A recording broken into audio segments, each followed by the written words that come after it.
भाई लोग, भोजपुरी में बहुत दुखद खबर निकल के आ रही है कि उस दुखद खबर को सुनकर भोजपुरी में दुखों का पहाड़ टूट पड़ा है।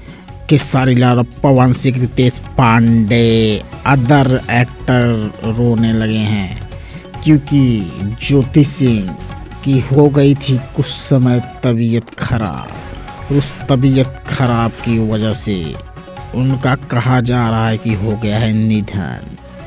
और उस निधन की खबर सुनकर पावर स्टार भी रोने लगे हैं।